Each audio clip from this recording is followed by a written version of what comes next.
All right, all right. Hello, everybody. Welcome to the next Beach Connection session that we have today. All of our parents, family members of CSULB, and even if we have some students, that's awesome. Welcome to Beach Connections again with our Housing and Residence Life team today. We're so happy to have you all join us for this afternoon's presentation. If you have not met me already, I'm Nina Luxon. I'm the program coordinator for new student and family programs. If you've been to parent and family orientation, you've likely already met me. So we're really happy to have you all here. Thanks for making time to come online today. So we'll start with a presentation from our Housing and Residence Life team, and then we will begin answering questions near the end. So if you have a question throughout today's presentation, please feel free to look at the bottom of the screen and submit it in that box that says Q&A. That Q&A box is going to be very crucial for today's presentation, as we will not be answering questions in the chat box. We will ask you all to submit your questions through the Q&A box only, please. And for all of our guests joining, we also do ask that you remain muted throughout today's presentation so that we can just streamline the communication, minimize distraction, and easily keep track of questions as the presentation goes on. But I'll go ahead and actually hand it off to our Residence Life and Housing team with Rashawn, and they will take care of you from here. Thank you so much. Hello, everyone. My name is Rashawn. I'm the housing occupancy analyst, along with my colleague Sari, who is watching the video. She'll be helping out on the back end. So we're here to talk about housing, and we're just going to move forward and get through. As Nina mentioned, ask any questions on the Q&A, and we'll get to those questions if we don't do the slide, but definitely at the end of it. So just a reminder, we have 27 physical buildings, house 3,200 students, or a little over 3,200 students. We have numerous staff, which would include the directors, the executive directors, the RAs, which are living staff members that are with their students in the halls, 6 area coordinators, and 6 residential life coordinators. I told you I was going through this fast, so I'm going to be stuttering. So that's the basic information about what we have facility-wise. And then, as you should be aware, through PFO and stuff, we have 3 meal plans: the 10 meal plan, the 210 block plan, 19, and then students have the option to have beach bucks added on there, which would be 300 in the very beginning of the fall semester or the whole year. An email will actually be going out about those who had that to pay the 300 by moving day, so that they're all ready and settled and set. If they haven't paid the full 300, then they're gonna be reversed and not have it on their beach bucks on their card. So talk about housing a little bit. I work in the main housing office, along with several others, everybody that's on the screen from housing, as well as some others that are our professional staffs. Our office is located right across from G2, which is near the Japanese Garden. And we are right next door, literally across the plaza from the Hillside Service Center. So our office manages basically answering all the questions that keep coming in, from phone calls, from emails, just in person. We deal with, the basic information you've been getting all summer, as well as stuff that might be happening during the school year that they're confused how the process works, such as having to do a meal plan change, which we do up to the end of the first week of the school. So students realize they have a meal plan this beginning of the year, and they're thinking they're going to eat more or eat less, they can put in a meal plan change request. Those forms can actually be found on our housing website as well. Myself and other Sari will deal with room assignments throughout the semester and throughout the school year and the application process. Speaking of which, all the application stuff we had built and done and made forward to make work. We, of course, have the unfun part of having to do billing. So we do billing the students. So all the students' accounts will be updated within a couple of weeks of like what their fall charges are just prior to financial aid being dispersed. So just keep that in mind. Housing tours come through our office. The winter break supplemental contracting will start around late October, early November. And those are for students who want to stay during the winter break. It's not part of the current housing contract, so it's a supplemental contracting. We assist with BMAC in terms of students' accommodation needs as best as we can with what we have available at the time the request comes in. Basic Needs is another program on campus that helps out students find temporary housing, which we house for them, so they can get on their feet to find official housing for themselves. So Basic Needs is a very good program for those students. Again, we do overall communications. All communications that we sent by email will be sent to the student email account. So their CSULB student account will be the one that gets it. So students should be making sure that they are looking at that or transferring or, forwarding that information to their personal email if they want. But any questions or emails you're looking to have, that's going to be found on our website under the communication logs. So major important informations such as during the room application process, we posted about room selection process, roommate selection process. Those are all on the communication log. How to sign up for move-in days, which we'll get into in a bit. That's also on the communication log. So that can be found on our website. If you can't find it on our website, definitely ask us to an email or call. Email is pretty quick. We have student staff to help out with that. So, and then we deal with out of the blue moments of things that happen. So we're here for the staff. We're open 8 to 5, Monday through Friday. Our office also has the houses are separate offices for all our directors, executive directors, associate directors, and us that work in the professional staff settings and stuff like that. So students can come here if they have a question they want, or they have a meeting with someone that they need to. This is where they will come to. I'm gonna pass it on to Crystal, who's going to talk about moving. Hi, I'm Crystal McIntyre. I use she, hers pronouns, and I'm one of our assistant directors in residence life. So almost all of our information about move-in will come via email to their student email, but also it is on our website. So our website has the moving truck logo thing. You can actually click on it. That will take it to the move-in website, which will include move-in dates and times that are separated out by building. And then the next slide should have other things that are on the website. Oops. Thanks. So in addition to how to sign up for a move-in time, it also has a PDF listing of what to pack as well as what not to bring. So items that are prohibited from our community living guide, such as tapestries, canvases for the wall, certain things like that, as well as the move-in day, date, and time schedule. So it is separated out by building. So whatever building the resident is assigned to will have there will be certain time slots available for them to sign up for in their housing portal. We also have updated move-in parking information, check-in locations, and their different maps to show where to go once you get to campus. And then additionally, the student does need to have a campus ID. They should have gotten one at SOAR, but if they didn't and they need to get a new one, there are a couple options. They can go to the bookstore before move-in day, but we also will have 2 satellite locations during August 21st and August 22nd at the main housing office, and at Beachside. We will have a location there as well where they can get a new residential card printed. And then I will pass it off.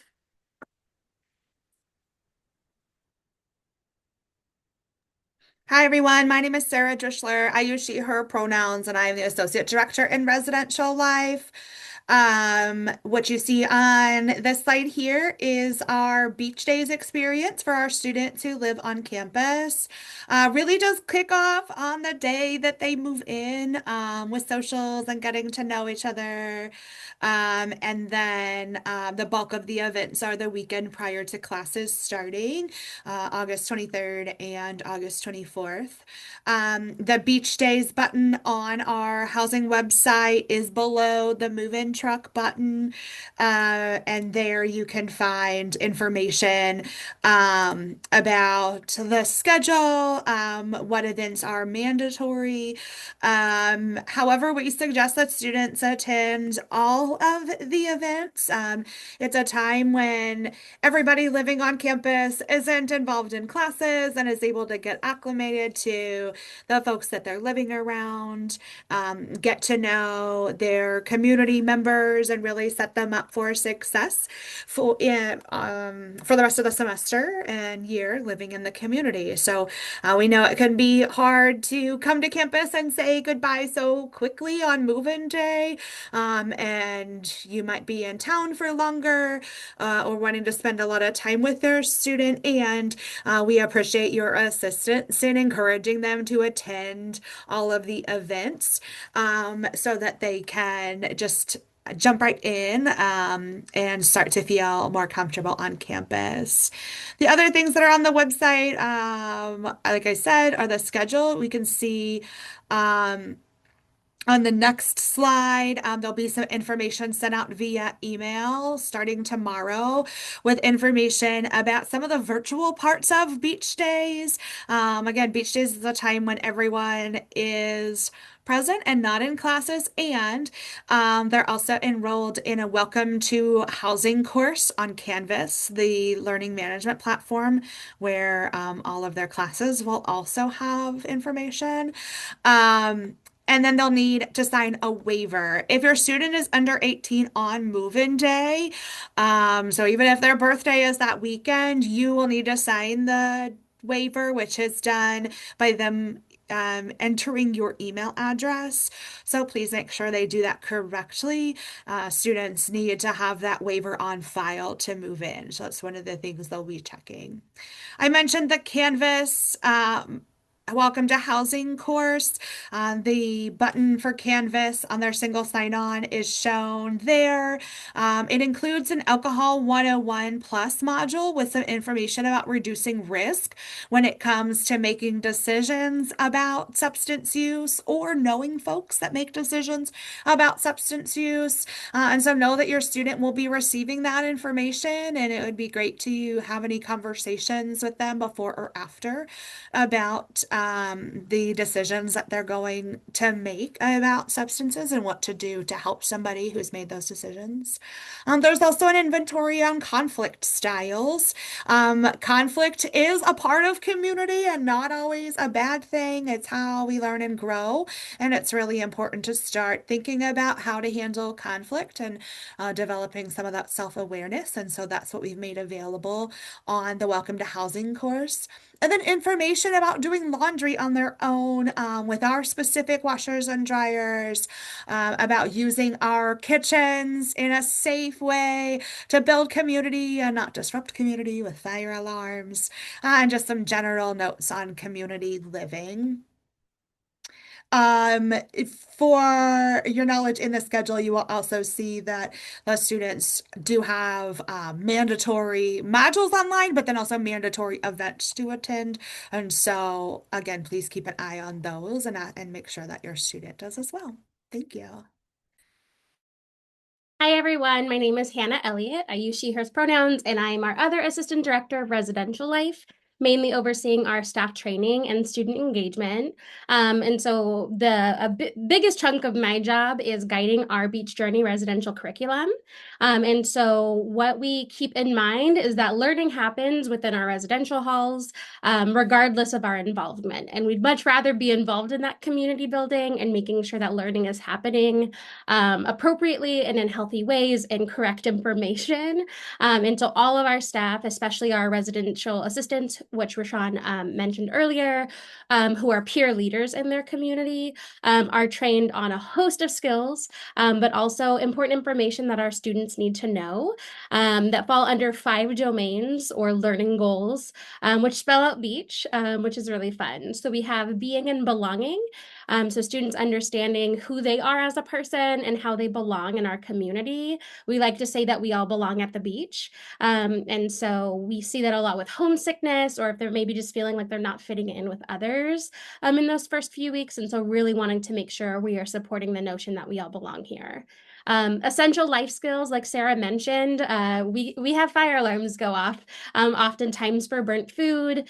We've had everything from people forgetting to put water in a cup of noodles package to folks wanting to, cook ribs in the oven in the community kitchen, very smoky food, and everything in between. And so learning how to use the kitchens, learning conflict resolution skills. So my roommate and I are having a little argument over what time we want to turn the lights off at night. night, being able to helpfully have a discussion and come to a compromise that may not work 100% for both people, but allows them to coexist peacefully with one another. Um, Essential life skills also is those personal task kind of skills. And so this is where we see taking care of our personal hygiene, cleaning our space. And if you're a parent, a guardian, a loved one right now that's like, well, my student does not clean, they're going to likely be sharing a room with one or two other people. And so learning some of those skills around even just picking up and doing laundry every once in a while can go a long way. Running the vacuum every now and then. And that all falls under essential life skills.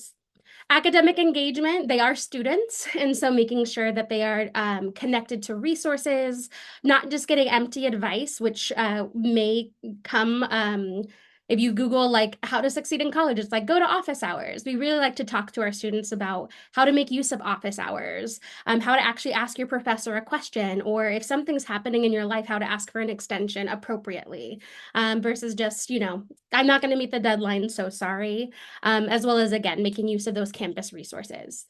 Cultural competency, like I said, we all belong at the beach. And so we bring 3,200 students together who are coming from all different walks of life, all different backgrounds and experiences. And so coming together to be able to meet new people and hear about different experiences. And just open up to the idea that we all belong here and learn more about other people. And then holistic wellness. This is where we really support our students setting realistic goals when it comes to health and wellness, as well as recognizing signs of being unwell in themselves and other people. When you have a bunch of students living in a building together, it's really easy to say, oh, that girl I see, every Tuesday morning when we brush our teeth, I haven't seen her in a couple days, or I haven't seen her in a couple weeks. And we find that students will tell their RA, like, hey, I actually don't even know this girl's name, but I haven't seen her in a while. And we're able to check in and realize that students may be dealing with some mental health concerns, or had a family member pass away and has been off campus for an extended amount of time. And so that community mindset really helps support our students' holistic wellness. We do all of these learning strategies through various things. Our RAs will host community socials. Our professional staff and campus partners will come in and host different workshops and programs. We have social media. I'm working on an Instagram post right now that has information about the bed heights and how much storage space is underneath those beds. We have a newsletter that will go out to student emails once a month, though you can also subscribe via the housing website.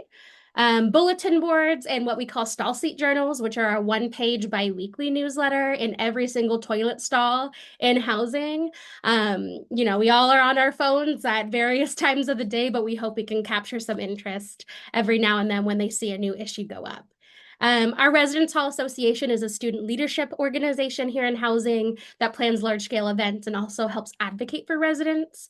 And then we also consider our student employment an educational component of our curriculum. So that would be all of our RAs, of course, as well as our desk assistant staff and dining hall staff, which are employed through Beach Shops, separate from us, but are a very important part of our housing community.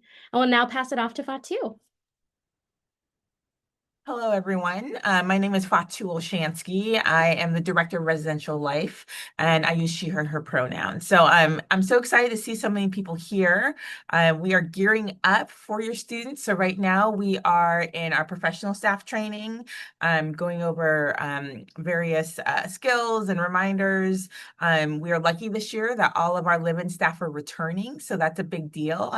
So we have folks who have done this before. So everyone that works for us or who lives in housing, they are all master's level professionals, which is really exciting. So they have done this, they went to school for this, they studied for this. And so as a part of that, they live on campus in apartments.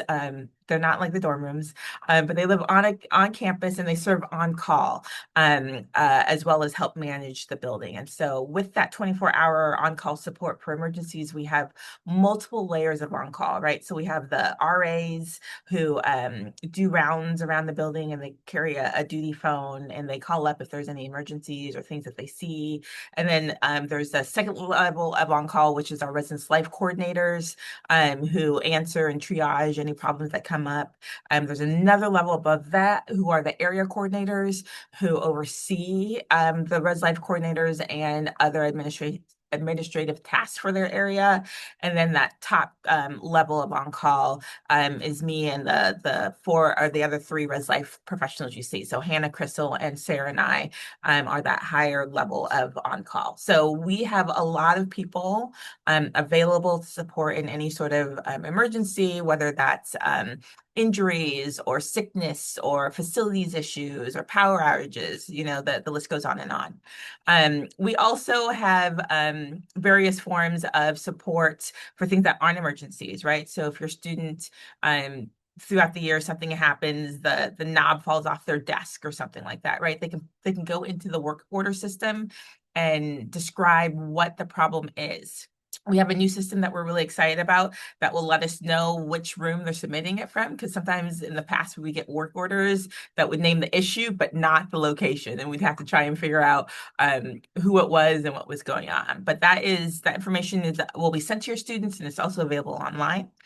We also have two folks who work with us who really help with student mental and emotional health. So one of our folks is a counselor in residence. Her name is Clarissa Green, Dr. Clarissa Green. And so she doesn't live on campus, but she works primarily with our residential life students and our staff. And so any student can go to the CAPS office, but if Clarissa has availability, they will funnel them to her because she just has a better understanding of residential living. Ziya Rogers is our care coordinator, and so she helps with case management as various things come up. We know that college is often the onset of various mental and emotional needs for folks, and so we just have this additional staff member that can help with that. And sometimes it's short term, right? Like there is a emergency in your family and they are trying to figure out how to cope with that. And then we also know we have some folks who are coming with us with pre-existing needs, and we're here to support that. In addition, we work with a group on campus that are licensed legal mediators. So sometimes we will have roommate conflicts that will come up or friend group conflicts that come up. And these are third-party people who will schedule meetings with these individuals. It has to be requested by both parties, right? Mediation is more difficult to do when folks aren't willing to talk, but they have been really great with helping some of our students kind of figure out what the core concern is, right? Identifying, maybe they're not angry, they're hurt, right? Like figuring out what is the core of some of the issues that are happening. So we really love that. But on this other side, you can see, what we do, but what we really need you all to do and to help us with is really encouraging your students to pick up that mantle of adulthood, which I know for a lot of you, whether you're a guardian, parent or friend, may feel like you're letting go, but as one of our former directors like to say, we are basically that training wheels part of the college experience, right? So they know how to ride the bike. They're a little wobbly, but we're running behind them to just make sure that they don't completely, fall off. But you do need to let go. And so I know as an only child, my mom had a hard time with this. And I'm sure some of you parents are cringing thinking about this, but that's what we really need from you, right? Because you can't hold their hand all the way through. You want them to build that muscle of resilience and figuring it out and trusting themselves, right? And so sometimes there are little failures that come up. Another part of that is also encouraging your student to get involved. The idea of waiting until your first semester is under your belt to figure out, if you want to join groups and that sort of stuff, that's actually not great advice. It really is better for students to jump in, right? When everybody else is also trying to find their place, trying to find, where they belong, it's really good for everybody to do that, right? And so as students find those ways to connect, when academics gets hard, they have this other part of the college life that keeps them invested, right? So classes are hard, but I'm also enjoying this club, this org, and so I'm going to push through. also encourage folks to get off their phones. We have seen, and there's research. I've been touting Jonathan Haidt's The Anxious Generation book. If you haven't read it, I highly recommend it. But there is research showing that the more students are on social media and the more they're on their phones, the more mental health challenges that they have. So just really helping us get people out of their rooms, talking to one another. And it may be awkward at first, but it is really where the memories happen and the belonging begins. And then also remind your students of resources both on campus and off campus, right? So obviously the staff that I mentioned before, but we have a student health center with licensed doctors. They can do x-rays. We have a fabulous pharmacy. They can do a lot of things. We also have a psychiatrist on campus that can work with some students, counseling and psychological services. We have tons of therapists and counselors that students can get online and make appointments for. If it's an emergency, there is a triage line so they can call them. And then lastly, there's just employment and rec center activities. So just wellness all around. Moving on. Important dates. So please take a picture of the slide if you haven't already. It's also on our website, but move-in days are that Thursday and Friday, August 21st and 22nd. Beach days are those following 2 days, and then that Monday is the first day of classes. Fall break is November 24th and 29th. We do not close for fall and spring break, but we do ask your students just to let us know if they're around so we have a sense of the population on campus. Finals week is the 12th through the 18th of December. We do have quiet hours that go into effect that week. So that means it's 24-hour quiet hours. During the normal school year, quiet hours start at 10 p.m. and they end at 8 a.m. But during finals week, it's the whole time. And then, as Rashawn had said earlier, the license agreement that you all sign is only during the academic time, right? So from the 19th of December to the first day of classes, if your student wants to stay on campus, they are going to need to sign a license agreement. And so all of that is available online for you to see. We will send out the email about signing up for winter break a little closer to the date. Another reminder is that we close, I don't have it on here, but my team will look it up and put it in the chat, but the halls do close in May. So after finals and after graduation, sometimes we get to the end of the year and students are like, what do you mean I have to move out, right? My lease doesn't start until, June 1st. The live-in agreement for us ends. And so it's really important for your students to have a plan if there's a break, if they're not going home to you, because they can't stay here. We have camps and conferences that start and we need our custodial staff to clean. And then the payment dates are on the side there. I know there were a couple questions about that. Rashawn, do you want to go ahead and answer? Oh, it's Yeah. already there. No, So go yeah. ahead. So the to tag on what Fatu was mentioning, the contract ends on May 16th, the last day after finals week in May. So keep that in mind. It is on the calendars and important dates. We update any new stuff we'll put on there. But in regards to students or parents, for that matter, wanting to do installment payments, the first installment is due September 2nd.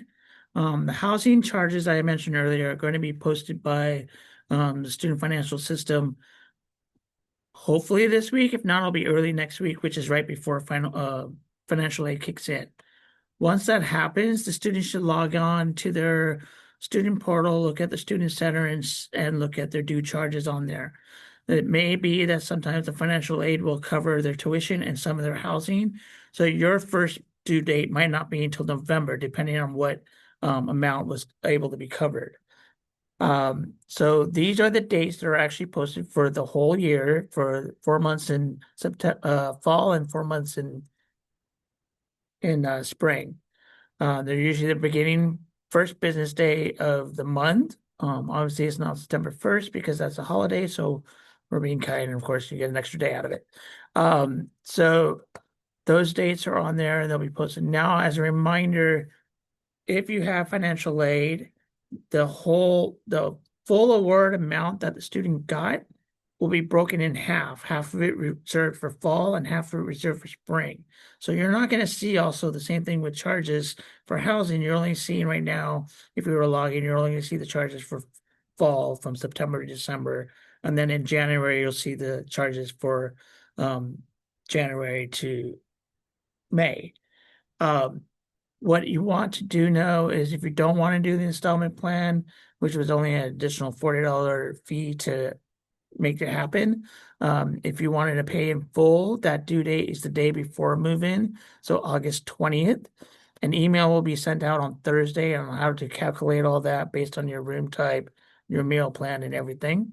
So keep an eye on that, but that needs to be done and paid by the 20th in order to remove that $40 installment fee charge. Again, it's only $40, but if everyone's using a trust or something that wants to pay and they want to pay it in full, more happy to do that. But just know that it will only see the charges for spring semester. So the email will explain how to pay in full for the whole year. Yeah. Then towards the end of our slide is our last slide, pretty much. Basic information is our website, our email address, our Facebook page, what our name is on that, and our Instagram. As Hannah mentioned, that we do a lot of update information about what's going on, pictures and what we can, events that are happening, things like that. And is another way of communicating to students, like something that's coming up closely, like sign up for winter break if you're needing to stay, things like that. So that's our stuff. We also dropped in on the chat line some links to some sites that we mentioned before, like the Beach Day site, and I can't remember what the other ones are. I got too many hands going on, but you can see that on the chat and everything. So end the slide and go for some questions if we have any.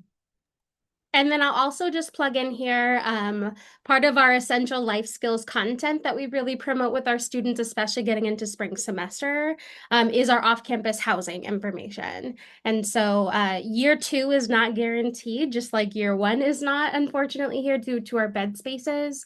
And we actually limit the amount of students that can return to housing so that we can have the most bed spaces available for first-time students. And so that will be information that comes out end of fall semester into spring. We have our off-campus housing website up now. And so just planting those seeds of those reminders, and so nobody is caught off guard when that information starts to come out late fall, early spring. So what questions do you all have for us? So I know there was a question in the chat, and I'll bring it up in live about how the fees are in the student portal. So they are per semester. So if a student sees some charges right now, those are most likely tuition fees, or if they just enrolled in classes within the last 30 days, those are going to pop up. Now, of course, financial aid, if they have a financial aid marker on their system, they will wait until financial aid kicks in to see what is still past due because it wasn't enough. Financial aid is expected to be dispersed next week in August, so around the 9th, 10th, around that time period. They might get it in earlier or not, I'm not sure. Now, the housing charges, again, will also post around early next week, if not this week, because there are testing to make sure the files are good. So that will post. And then what I would suggest, again, is have you and your student sit together in front of the computer, look at the portal and see what their charges are, what the due dates are, and what the first due date shows up that is need to be paid, so you know what it is. And because I mentioned that it's the first business day of every month of September, October, November, December, and then of course February, March, April, May, those dates you would know are the housing charges. Anything outside of those are generally tuition or student fees. There was a question in the chat. Yes, during move-in days, the day that you're moving in your student, you can go to the dining hall with your student without having to pay. So that's part of the kind of welcoming thing that our beach shops does for you. In addition, just those 2 days, the 21st and 22nd, parking will not be ticketing in the parking lots near the residential halls, right? So I'm telling you now, because if you go and you pay during that time, you have forfeit your money. And so, but it's only those 2 days. So that's another perk for moving in. The other thing is there was a question about, does a student have to have a meal plan while living in the halls? Yes, that is a contractual arrangement with beach shops and the dining hall that serves the food and stuff. Now, if the student has a dietary need or special restrictions and stuff, they can talk to our on-site dietitian, Jenny Liu. If you can't remember that, you can always email and we'll send you the information. But she is a dietitian who will review what the student's needs are and let her know they can work it or not. If she and BMAC find that they were not able to work with you, then we talk about whether a meal plan is suitable or not. But in overall case, all students would have a meal plan. There is a question for those who are just joining. If you look at the bottom, right beside the more button, there's a Q&A. And so if you could use that, that will help us, and that way we can answer. But there is a question about hanging things. We want to not have to paint things over and over again. We know we will need to do that. But 3M hooks, I'm not the biggest fan of them because they say that you can pull them off easily and it usually comes off with paint. And so I think yeah, it just depends on what building you're in, right? So some buildings you will be able to use 3M hooks on brick, for example, and others you can't. So just be careful. Now, we aren't going to nickel and dime you for every little thing, but if it's going to take our team a lot of time to repair that room and get it back to looking great, like you would want it on your move-in day, then there's a possibility of a charge. We are on our website, there are lists of things that you can't have. One of the things that we aren't allowing this year are whiteboards. So that is a change for folks who might have a new or have somebody that's returning. So no like individual whiteboards on doors or beside doors. We obviously have the big whiteboards in our study lounges for folks to do their formulas and that sort of stuff. LED strips, again, there's ways you can hang that won't cause a lot of issues. One of the things that we do get a lot of in terms of violations is tapestries. So folks get those beautiful, like bohemian designs that they want to, cloth designs that they want to hang on their walls, or these big flags. Those are fire hazards. Our fire marshal doesn't allow that, because if those catch on fire and they fall down on your students, it's a liability. So same thing with curtains. Those aren't permitted. All of our rooms come with blinds and shades. So those are just a few things that you cannot bring. Okay. As a reminder, as Fatu mentioned, the Q&A is on the more button of the bottom of your screen. Please put your questions there. I'm going to answer the last two questions I see on the chat, and then we're just going to look at the Q&A only. For some parents who want to know what's going on billing wise and everything, that is where you have the grown-up conversation with your student to share, to basically communicate with them so they know to look at it, communicate with you saying, hey, I need this for what it is, and share with you. I have seen some parents, have a good rapport with their students, and the student trusts them and gives them the login to their site to only look at the student center and stuff. But we are all having your students come in. They're all adults at this point. We want to make sure they have the adult skills to do that. And so this is your supportive way to have them get moving into that adulthood of independence, but still have great communication with them and loving relationship with them. Another question that we had is some might have students on the wait list still.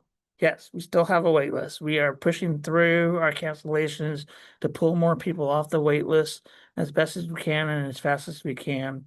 As you see, we have a lot of information today that's going over, and that is all of us dealing with stuff in August, while we're also still trying to get people in that are concerned about when they're going to be living and stuff.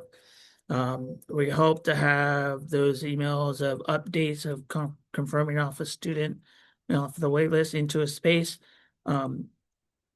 Every so often, I can't give you a specific date and time, but our goal is to keep going as we get them as we go. We will keep the wait list up at least for the first couple of weeks of school to see where the trend of cancellations happen. We have in numerous years over the past decade, I could say, had some students not show up to move-in day, not tell us that they're no longer attending the university. And we do a quick turnaround to reach out to them, or we find out if they're not enrolled, we'll cancel their room and pull the next person off the wait list so they can get in and have that comfort of being on campus, the convenience of campus living, as well as get to classes in time. So if you're on the wait list, I know it's a hard thing to say, but still keep that patience, keep that hope in mind, and then we'll keep moving forward. If you're very concerned, you're more than welcome to email us and we can talk it through or explain where things are and how things are moving. But just be patient. I believe the question was also answered in the Q&A, but I love that people are already thinking about what do we need to bring to keep our room clean. It makes us so very happy. We do have service centers, which are some of those offices Rashawn mentioned briefly earlier. So every village has an office where some of our live-on professional staff members' offices are, but students can go there for a whole host of reasons, including renting out a vacuum cleaner from us. So we do have a limited amount of vacuum cleaners. Except for like the very beginning and very end of the semester, there's usually really not a wait for them. People vacuum at different times of the day. We do not rent them out during quiet hours. We want to make sure no one's vacuuming at 2 a.m. But we do have vacuum cleaners there. Some of our halls do have like laminate flooring compared to carpet. And so some students opt to get like a Swiffer or some sort of broom for themselves. We also see students with different cleaning wipes, whatever products you use at home or you are a fan of. We have no brand preference as far as your own cleaning supplies, as far as that goes, but usually just some sort of all-purpose wipe or spray, a vacuum of some sort if they want to bring their own. Air fresheners, there's no candles allowed, so that's something to make note of. We do have folks bring different sprays and whatnot. We really recommend they chat with their roommate about scents, making sure they're on the same page there. As well as not, sometimes the particles from those, they'll, go wild and spray half the bottle and they float up into our fire safety system and it thinks that there's particles that may then set off the smoke detector in the room. So just being mindful of how to spray a room lightly to get the good smell going. I don't know if there's any ads, Res Life team. Yeah, I would just add, we do have custodial staff and team that go through and they clean all our common spaces. They clean the restrooms every day, and they'll do a deep cleaning once or twice a week, depending on where they just like in rotation. We do not clean your student's room. Sometimes we get that ask. We do not do that. The only time we do that is when there's a transition, like somebody is moving out. And so we try and get that other side of the bed of the bedroom ready. But besides that, we do not clean their rooms, and we do not have a laundry service either. And there are laundry machines students can use. We use a company called Wash, and so students can load funds. You can load funds for your students, and it's a pretty great app. It'll tell you what machines are in use. When their laundry is done, they can get an alert, and we haven't really had any issues with Wash. Just a reminder, a great help and support you can have regarding the wash is if your student doesn't know how to do laundry yet, teach them now so they're ready for it, because if they break these machines, that's less machines for all the students to use, and that becomes a problematic step. One other reminder, and I'm sure you've heard it through PFO, and I'm sure you've heard it through numerous communications, but we follow FERPA. That means that if you call our office, especially the main office or any other housing office areas, service centers and stuff, and ask a question that is specific to the student, then we're not able to tell you. We will direct to the student. So if you want information about something that's going on, talk to your student. And whatever your student is telling you, remember, like, every story has two sides of the coin. So you got to look at it and figure things out. But if you're calling about, a student's bill and you call our office and I'm the lucky one to answer that call, and you tell me, well, I paid the bill, then I'll say, well, thank you for educating or having your student pursue education and living in housing, but I can't tell you what your cost is. I can give you the basic, if you know the room type and the meal plan, here's the breakdown of the math and stuff. So again, that's another area to make sure you have that communication with your students, so especially if you're wanting to make sure where the cents and dollars of everything's going, that you have that strong communication with your students. Because we're not going to be able to tell you. Student financial services is not going to be able to tell you. Financial aid is not going to be able to tell you. Nobody on campus is going to be able to tell you. So it's the law that we have to follow, and we do follow it eventually. Yeah, and Fatu, go ahead. I was just gonna say, we do have a waiver that if your student chooses to sign, they can denote what specific thing they want us to inform you of, right? And so it's not just a blanket to all their educational access unless they write that down. Again, going back to what I was saying in terms of letting your student develop and figure it out. So we have one for our office, and various other offices have them as well. So just because you filled out one for student conduct doesn't mean it gave housing permission to speak, right? And vice versa. So just be aware of that. A plug, just real quick, as we're waiting for more questions to come in. Oh, yeah, pots and pans. We do have pots and pans available for students to check out at the service centers. But we don't want them to store items in the central refrigerator. So Sarah answered that. We have fridges there for people to use during the cooking process, but every room comes with a micro fridge, and so we really want our students to be storing their food in their own rooms. Otherwise, those community kitchens really get really gross. And so students who cook a lot, I highly recommend they just bring their own pots and pans. If they check them out from us, I encourage them to wash them first before they use them, because you just never know who had them before, and so you just want to make sure that you clean them thoroughly. But before I saw that, what I was going to say is just a positive plug for that we want to put out there is the RA position. And so we start this really early, the recruitment for that. Crystal kicks that off for us and is the chair of that process, but we start doing interviews in November. So that way we can get folks who are also interested in any in January vacancies that come up, mid-year vacancies. And so one of the things that we want to push is that folks can't be RAs if they've gone through student conduct, the high level student conduct through the student conduct office. And so we just don't want people to be surprised about that, but it's a great deal. They get a lot of leadership experience. They get room and board as in-kind compensation, and they really just grow developmentally. It is a lot of work. It's busy, but it's one of the best positions that you can have in college. So it's considered a high impact practice. What I will also soft plug here, not to sponsor, we are not sponsored by any brands, nor do we say this is the brand you should get. But we have seen great luck with these sort of packing bags because they are foldable and you can keep them for move out. So your student can literally fold them on up, slip them in a drawer, back of closet.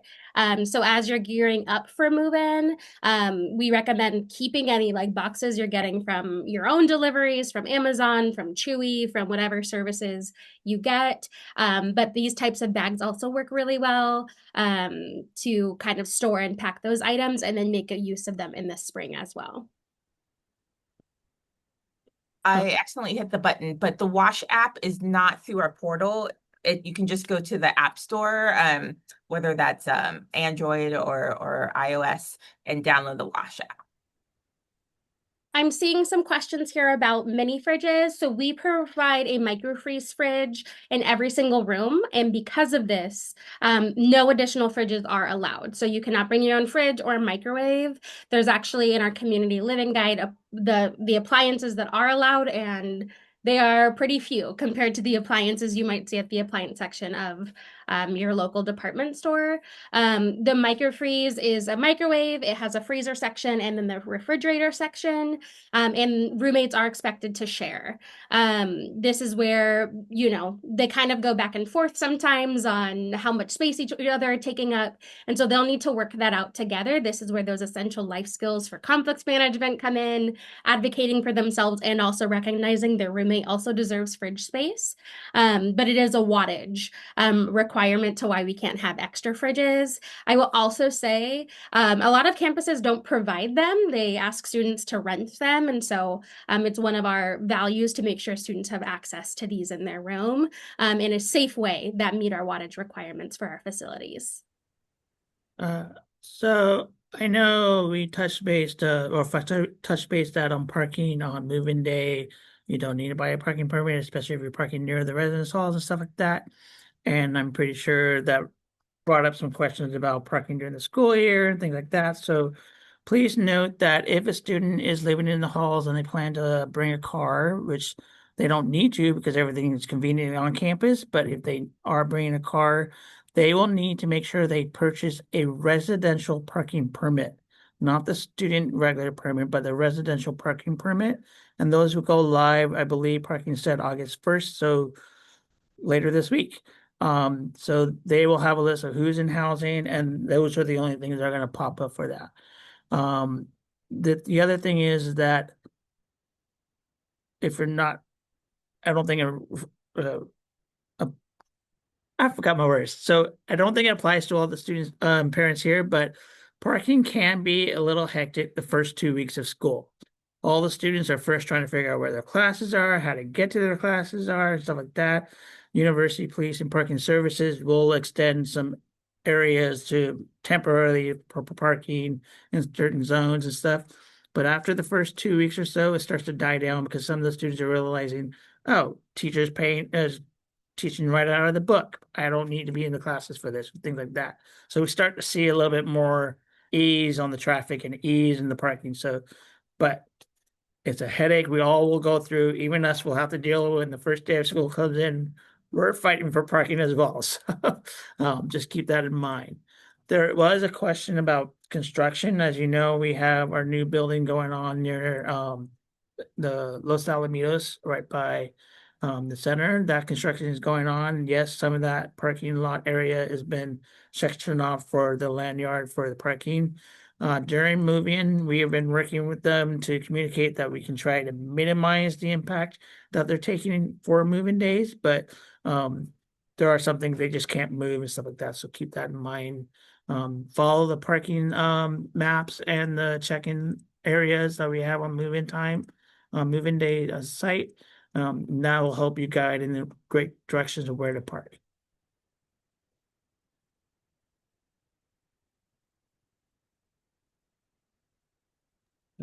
I will add, we are also increasing the size of the Hillside Dining Hall in preparation for La Playa coming online. So there will be construction fences up in the Hillside area that folks are going to need to navigate around. So just don't be surprised during move-in when you see those fences up.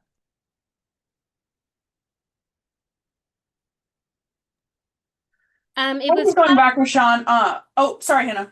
No, you're fine. I was just going to plug really quick. Our Yes. packing list is online and on that move-in page. But what I will also plug here, because sometimes people forget, is we also do not provide any linens. That includes towel, sheets, pillowcase, cover sheet, comforter, duvet, anything that's going to make your student feel more at home is something you'll need to bring. And another thing that we often will encourage folks to do is don't overpack. Pack the necessities and what they need. Get here, see the room, get the necessities in. And we are in Long Beach, California. There are plenty of stores within driving distance to be able to get and run and get those last few items. And don't forget hangers. Don't forget hangers. A question that I get a lot in parent family orientation, Rashawn, is with that resident parking permit, do they have access to park in the general lots on campus as well? Not during certain hours, no, but after hours, like I think 5:30 or so, um, they are allowed to. They can check the website, the parking service website to view what the limitations or specifications are for those permits. But the main thing is that the regional parking permits allows them to park overnight on state um sanctioned properties. So it's very important they have that, or else they could get towed or ticket.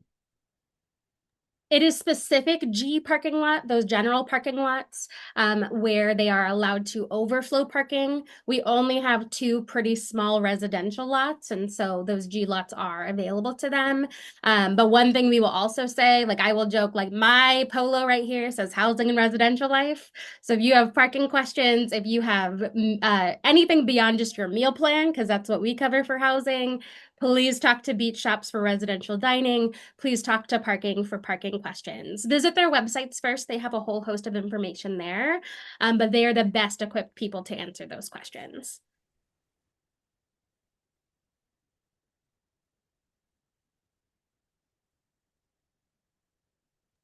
There is a question about RAs at Parkside North. Yes, every floor has an RA, and we actually have one per pod. The building is set up that way, and so our RA to resident ratio is about 34-1. So we try and keep it pretty low so that our RAs can get to know the students in their area. And again, there's multiple RAs in the building. So if your resident, just jives a little bit better with another RA in that building, that is absolutely fine. They're all there to support your resident. Now we do, as Hannah mentioned, as part of our residential curriculum, we do have the RAs do deep dives, which are those intentional interactions where they will seek out your resident to see how they're doing, to check in and ask questions about how the semester is going throughout. And so we'll do that about 2 or 3 times a semester. And so ask your student about it. How was your deep dive? Because sometimes students hide from us, right? They want to be really reclusive. And so it's our way of pulling them out to see how they're doing.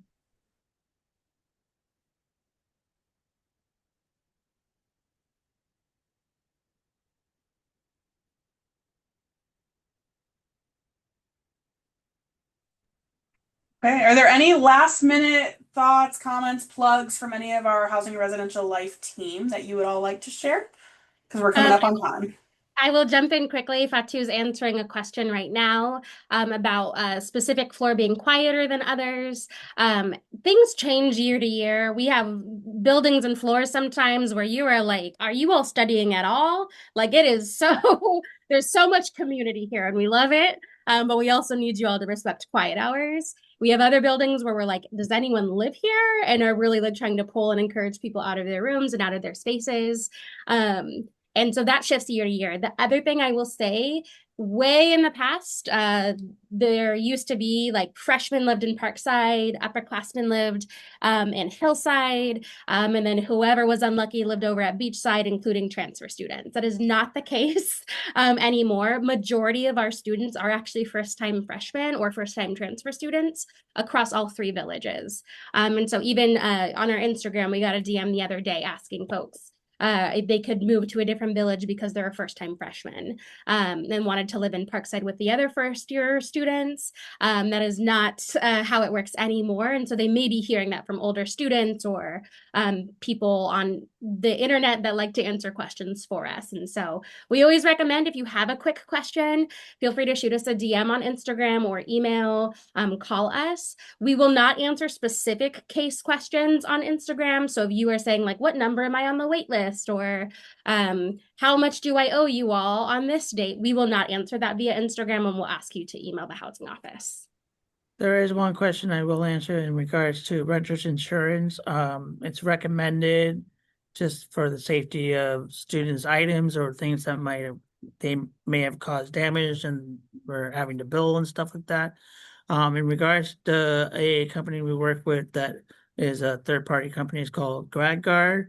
It's something that students can sign up on our portal through. If they did sign up, they will get information from GradGuard themselves regarding what the policy relates to, how much it is, and how much the coverage and stuff like that is. So if you had signed up and haven't gotten any information, you can look up GradGuard, G-R-A-D, and then Guard, G-U-A-R-D, on and get some information from there.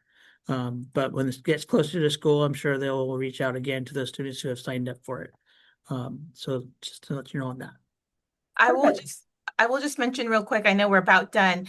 Sometimes people get nervous when their student gets assigned Beachside, right? Beachside has year after year after year been our tightest community. Those folks know each other well, they interact. It has a heated pool, it has our largest community space. And so as a result, we have 60, 70 students showing up to programs that maybe some other buildings might only get 5 to 20 or 30, right? So the rooms are larger, which is why Beachside, we have triples over at Beachside. Right now, not all the rooms are tripled, but that could be a change in the future. But they also have their own bathrooms, right? So only 4 to 6 people are sharing a restroom versus some of our other buildings. So Beachside is actually a vibe, and students who have lived there, who get to come back to housing if they're lucky as returners, often choose to go back to Beachside versus somewhere else. So I just wanted to put that plug out there. Awesome. Well, thank you so much. I know that we're cutting short on time, so I want to be conscious of everybody's time. But thank you so much to our Housing and Residence Life team for coming in and chatting with us today. If there are any questions that you all have, please feel free to reach out to the housing team. They have their contact information, all very lovely display on their website. So please go check that out. I did drop a few links in the chat, folks. So if anybody is interested in joining parent and family orientation, we still have a few more sessions until August 12th, where we cover a lot of information that are pertinent to parents and family members outside of just housing and various other areas as well. So please go and check that out.